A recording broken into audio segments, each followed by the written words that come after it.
Hello. Hello, and welcome to the Vision-Led Leadership Podcast. I am your host, Arin Fugate. I am the creator of the Moon Magic Method and co-founder of the Visionary Leaders Collective. I am on a mission to remind you that your intuition is always guiding you to your divine purpose. You were born for a very important reason, and the time is now to shine in your truth. On the show, we talk about listening to your intuition, cultivating a successful mindset, next level leadership, and what it means to be a conscious visionary in business. On the show today, we have Lauren Amaroo. Lauren is a holistic life coach, creator of Chakti Yoga, and a baby communicator. I have taken Lauren's classes, never in person. I can't wait till I can be in person with you, but I've taken them over Zoom. And she is a magic maker, definitely a mystic, and someone who activates the wild woman or man inside of you. So I'm so happy you're on the show today, Lauren. Welcome. Thank you so much. I love talking to you, so this is a gift. Thank This is you. going to be so fun. I know. So for everyone listening, you're going to be voyeurs in a little coffee chat with me and Lauren because we have not gotten to catch up in a long time. And I feel like we have so much to talk about. And I'm really excited just to dive into everything that you're up to. Yeah, me too. Thank you so much. So, on this show, what we're all about is we're all about the individual who feels like they have a calling on their heart. They have a divine purpose. They have a mission. They were born at this time for a very important reason, and that manifests in business. So, what we want to know is how did you find yourself as this incredible visionary entrepreneur with these beautiful offerings you have for the world? Thank you. So it's really synchronistic you're asking this because last Thursday we had a large event with Chakti Yoga. And for those that don't know, the foundation of this practice is yoga, but we incorporate a lot of other modalities into the practice for Kundalini awakening, Shakti, connection, and just like empowerment in your divine feminine. And so this practice has created a platform that like we attract a lot of people that don't even really practice yoga, but they just love to like let loose. But during the process, it's impossible not to have some form of activation because it's just there's there's so much spiritually and energetically that happens in the practice, whether you come for that or not. And I'm looking through this like beautiful sea of souls, and I literally was like, I am in my dharma. Like watching, like goosebumps all over my body. I'm even getting them now. Like watching people express themselves, you know, like seeing the soul come through the human body. It was just like, the most beautiful thing. Like I had tears coming down, and like I'm like, oh, what a gift to see people just like let loose and like Mm. creating a space where people feel comfortable to do so. It was just such a gift to see that, and it's something that just gave me more and more fuel to want to do it in every way possible. I want to be in like fields of people practicing. I love that. I love that. Okay. So I know what Chakti is. I know what Kundalini is. I know what Dharma is. Can you give us a couple of little definitions for those phrases for anyone listening that doesn't know? Yeah, so Chakti Yoga is it's a word I made up, but basically I just combined two words. Shakti is the energy of love. She is in everyone and everything, and in many people she can lie dormant. She's often depicted as like a snake coiled up at the base of the spine, and when she is alive and awakened, she rises up the spine to meet Shiva, who is your masculine energy, and all they ever want to do is dance together. So through movement and breath and the way we live our life, we can really live our true authenticity, and Shakti energy is such a gift in that way. And then I took Shakti and Chakra, which are your energetic um, channels. And we have 7 main ones that most people know about. But I just combined those 2 words and made a baby, which is Chakti. I Yeah. love it. Yeah, perfect. Yeah. Yeah, and then Dharma is your purpose. It's living in your truth. And I think you know this so well, Arin. It's like a lot of us come through into earth and we're like told how we're supposed to do things and like go to school, go to college, get married, da da da da da. But like when you really tap into why you came here, that's your dharma. And you know it because it feels so good and you never are really working. You're really just like living this experience and a lot of pleasure and joy. So yeah, and then Kundalini yoga is, I call it rocket ship yoga because Yogi Bhajan, who brought it here to our culture, he basically, there's tons of kriyas, which are sets of exercises that you do in repetition. When I incorporate a lot of repetition into this practice, and these repetitive movements create pathways that can just like really help you release things that don't serve you and allow for things that are really good and healthy for you. It's also, I feel like it's a really quick way to create positive change. So you use mantra and repetition to like help these neural pathways just light up on fire. Yeah, But perfect. Kundalini yoga is so enlivening and activating. And I love that you've brought a playful energy to it. Because if I'm super honest, the first Kundalini yoga class I did, the awakening was painful because it was yeah. like, whoa, I've never opened up those channels before. And what I love about your class is we're opening it all up. I have cried in your classes, I've laughed, I've done all kinds of things, but then the music is so playful. And Mm-hmm. the positive energy that you bring and your community brings, it almost like holds you through that Kundalini awakening, which in my experience, that's really helpful. Yeah, I'm really glad you said that because I've taken friends to just Kundalini classes and like they stay up all night, like eyes wide, like crying and like what have I done?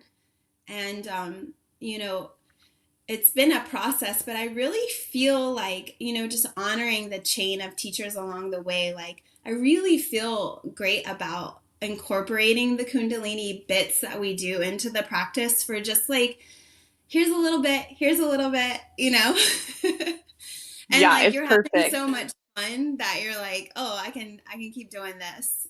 And I then can before you move this. know, Mhm. yeah, before you know, you're like, whoa, I feel so much more like in tune with who I am. And I watch people, change the way they express themselves through, the way that they look. And I watch them stand a little taller and, just like you can energetically feel the weight that comes off of a lot of these, the amazing people that are drawn to the class. So, Yeah, I can be a testimony to that. I feel like your classes help me touch in with my femininity and more of that primal wild woman inside and kind of gives myself permission to, yeah, express myself how I want to.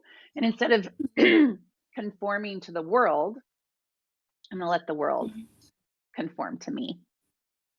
And that's such an yes. important dynamic for me and for a mother of women. Like, Mhm. okay, I didn't know we were going to go here, but what is coming up for me is most men, they don't walk down the street afraid of being attacked. Mm. They don't even have to think about it, right? And just yesterday, my 4-year-old, we're coming home and there was 2 men walking down the street and one of them had no shirt on. And she went, "Mama, he doesn't have a shirt on. Is that okay?" And I was like, "Whoa." Like I get chills thinking about it. And I said, "Well, honey, technically it's legal for a man to walk around without a shirt on, but in most places it's not for a woman. And I was like, that's the patriarchy. And I think it's a double standard. And she was just like, what's a double standard? And I'm having this conversation with my almost 5-year-old. But come on, right? Why do women have to shut their sexuality down and shut their beauty down so we can be safe? Yet a Mm-hmm. man can walk around without his shirt on. And Yeah. I loved seeing it through her eyes. And that's what you're doing really brings up for me personally is it is okay to be a beautiful, sexual, wild woman. And it is okay for me to express myself however I want to. The world is going to have to figure out how to deal with that. Yes. So Yeah. true. The amount of women in particular I've worked with that hold like this shame and blame and guilt around their sensuality and sexuality, when in truth it's our essence, it's our, it's our spirituality. They're like one and the same. It's who we are. And permission to feel that and have no shame around it is life changing. It is like, and I grew up in a very religious home, so this is like I think I chose that for this purpose to have like the both extremes, Um, but yeah, it really has just been like layer after layer after layer of situations like you experienced yesterday of really sitting with, does this really make sense? Should I feel any type of shame around this? And I mean, like, we could go into examples of like women and breastfeeding because that's like the most amazing healthy thing that a woman could ever gift their children, and there should be like zero thought or Zero. shame around hiding that. Absolutely. So We have so much work to do. We have so mhm. much work to do. And I feel you as a guide for us and as a Thank you. priestess in that. So you are totally living your divine purpose and Yeah, your I feel dharma. I did. I actually, on Thursday night, one of the women came with her little baby and she's still breastfeeding. And during Shavasana, the resting pose, she was breastfeeding her baby. And I messaged her the next day and I was like, thank you for being an example. Thank you. Like, cause so many are just like, they change their whole life around this feeding schedule so they can go hide. We Yeah. do have No, work, but we're doing it. I never did that. Like my baby needs to eat wherever, whenever. Yeah. Let's do it. But Mm-hmm. that can be a lot for a woman to work through. I have spent a lot of years going to Burning Man, which is a festival out in the desert. Mm-hmm. And the first thing I would do when I got to Burning Man was take my shirt off because it was like the only place I've ever been in the world where I could Mm-hmm. walk around without a shirt and nobody gave me any energy other than you're a person with a body. Yeah. And it was just my favorite thing about that festival. And so when I had babies and it was time to breastfeed, I felt the shame big time. I was like, am I supposed to hide? Is it okay to do this in a restaurant? And it was so like, I think it was a part of my awakening. Becoming a Mm-hmm. mother made me more um, open and like, no, this is just life. And Yeah. you have to get other people around you have to get comfortable with it. So yeah, I love that. Mamas, free the breast. You can breastfeed wherever you Free want. them. Free them for real. So So good. I kind of want to go down this other direction now, which is what I Hmm. am noticing through talking to you is that as a business owner, as a female identifying business owner, if I can open up those channels of femininity and if I can release shame and I can become more of who I truly am, I'm actually going to be able to show up in my business in a different way. Have you Hmm. noticed that with the people that you work with? Yeah, definitely. And not just in business, but in every part of life. Because, I mean, we have so many gifts and abilities and intuitive gifts that are completely, in a lot of circles, not even talked about. And what I'm finding more and more, and through like different courses and workshops I'm offering, is like when women tap into this, they're they're guided in ways like for business decisions, for relationship decisions, because there's this inner knowing and this inner like guidance system that we all have, but we have to cultivate. It's a practice, you know. But we hold the answers within us for every single thing, and women in particular, you know, like our womb space is the cosmos. It's like we're not really taught that like we have the entire universe within us. And when you really connect to that power, how could you ever feel self-conscious? How could you ever feel small? You know? And I know we all have those moments, but like when you really start to get it, you're like, there's no place for shame or blame or guilt in me, you know? And yeah, to see transformation like that, physically, emotionally, mentally, it impacts every cell of who you are. Yeah. Wow, yeah. It's so beautiful to think of. Like we are a vessel for God. And Yeah, and sometimes you you make know, a baby there, and sometimes you make a creative project. And yes, that's part of the, I mean, there's energetic birthing. We are able to bring so much here to earth through this portal. And like the indoctrination teachings of like I would say our mainstream culture tell us like that this is something we should hide. This is something that like even let's just break down the word vagina. It literally translates as a sheath for a sword.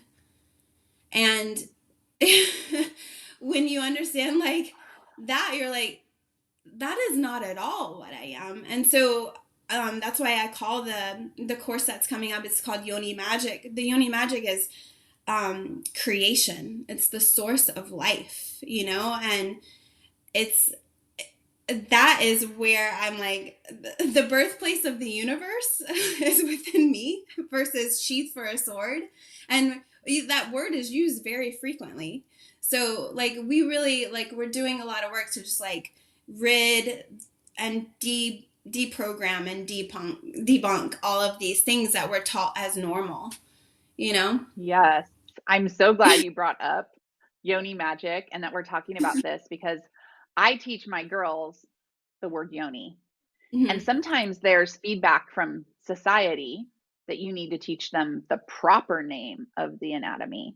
And it's just Yeah. so interesting what you're bringing up that we're constantly butting up against what the patriarchy has put upon us Mm-hmm. to keep us down, to keep our power at bay because we're powerful. And I can understand how that can be frightening.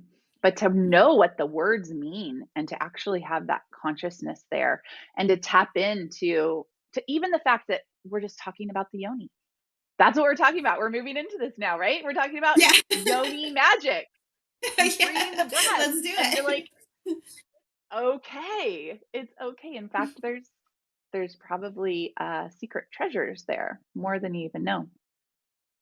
There really is. Like we start off with diving into just like the myths, beliefs around your yoni, like what I just said, but like a lot of us are taught that our bleeding, our moon cycle is waste, where there's literally stem cells that, you know, we can use as like treatment, communication to our partner. You know, you can literally use your blood to um, nourish your plants. Like there's so much you can do with something that we've been taught to hide or like use as waste.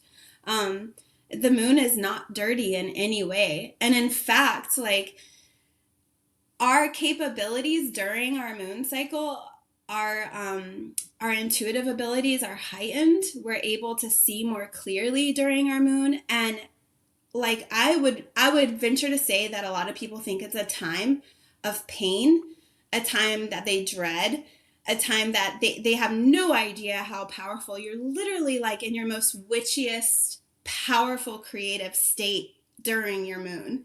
And if you were just told that growing up, you know, like I don't know what your experience was like, but my mom like she just didn't know. She just handed me a box of tampons and pads. Like there was no teaching on like congratulations. This is like you are a limitless being that literally can bleed and bleed and bleed and never die. Like uh, I mean, eventually we all transition, but you know what I mean.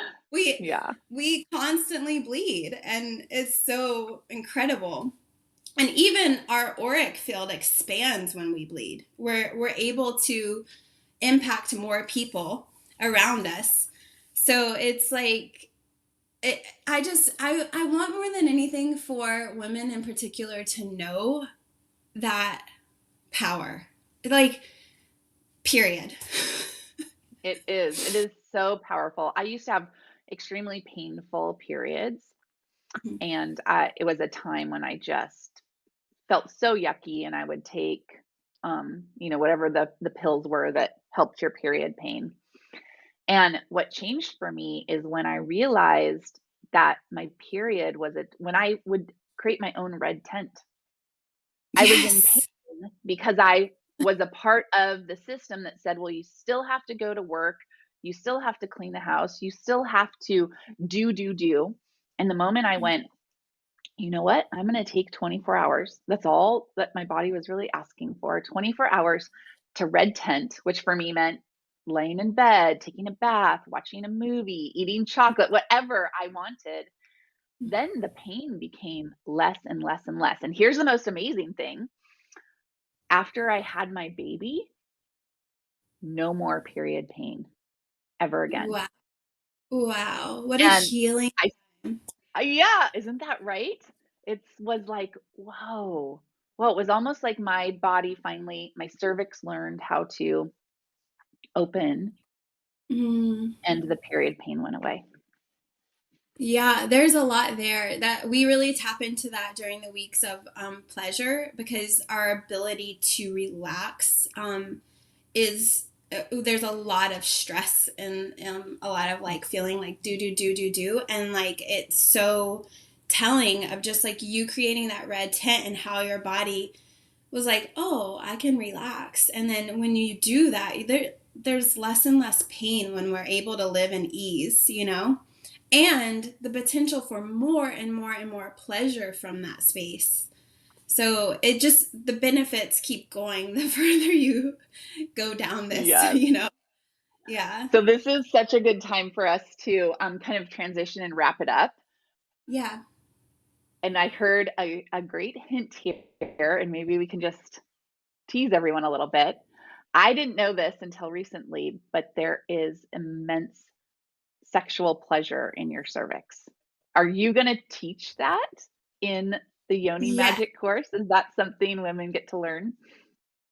Yeah. That this is, it unlocks the, uh, well, I'll just start with saying tantric practices in general is this like kind of misunderstood woo woo, like what are they doing sexually thing.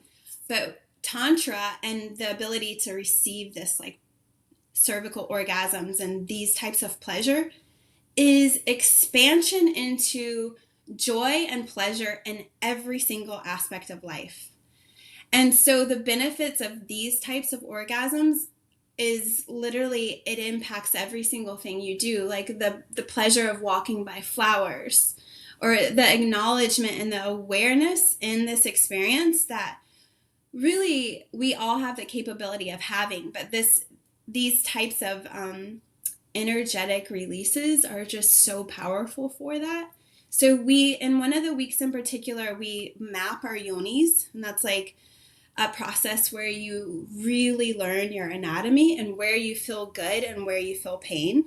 And then through some shadow work and inner child, we got to go there really, because a lot of those pain points are really just places that want to be healed so you can receive more pleasure.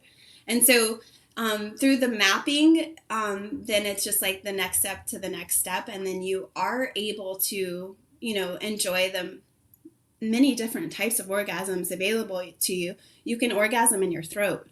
You can have a full chakra orgasm. So there's like, it's really fun. That's so exciting. Yoni Magic. Yes. I really hope that the listeners called, that you look into this workshop that's coming up. When are the dates? Tell us about Yeah, so that. we're actually, it's a 9 week course, and this is the second time I'm running it. We're starting on May 5th, which is next Thursday from today recording.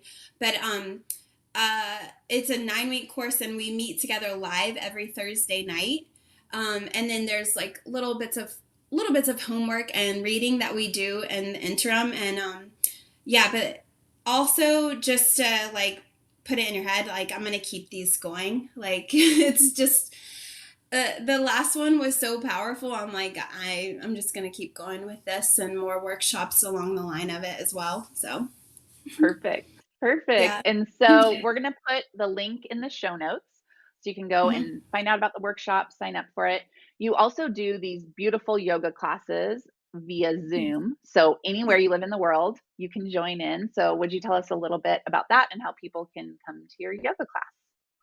Yeah, so we have three different types of memberships. The first one is an on-demand membership where you have access to over hundreds of videos of Chakti yoga, meditation. Um, there's a whole online library for you, and then there's also live stream classes that you can do every Monday and Wednesday night at 6:30 p.m. Eastern, and those are every single week.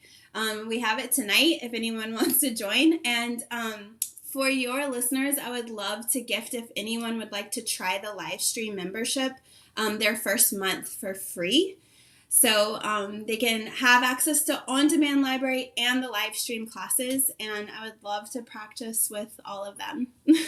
Oh, perfect. I love it. Thank you so much for talking to me about all this goodness. I definitely want to talk more and more and more. And to all the listeners, if something resonated with you, maybe you thought of a friend who needs to hear this, screenshot this, send it over them, put it on social media. The more we grow the community, the more we will have visionary leaders who have something that they want to give back to the world. And you're ready to just awaken to your Dharma. Thank you Yeah. so much, Lauren. Thank you, Arin. I really appreciate it. Bye, everybody.